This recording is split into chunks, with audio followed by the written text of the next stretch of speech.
Channel, आपका स्वागत है गौतम एक्सपेरिमेंट चैनल में। तो आप सभी लोग कैसे हो? तो गाइस, इस एक्सपेरिमेंट चैनल में मैं आपको अलग अलग तरह के एक्सपेरिमेंट एंड अलग अलग तरह के चैलेंज और व्लॉग को आपको मैं दिखाने वाला हूँ। तो आप इस चैनल को अच्छा सपोर्ट करना। इस एक्सपेरिमेंट चैनल में पहला चैलेंज लेने वाला हूँ कि मैं 1 लाख ट्री उगाने का चैलेंज मैं लेने वाला हूँ। तो आप 1 लाख ट्री चैलेंज में भाग लेना चाहते हो तो इस चैनल को शेयर एंड सब्सक्राइब जरूर से करके जाना।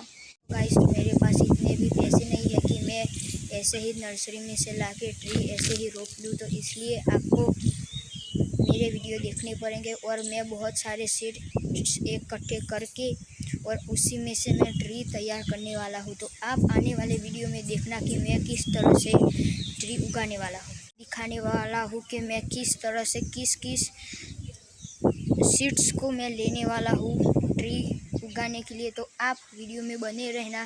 डे 2 में आपको मैं दिखाऊंगा। Bye bye.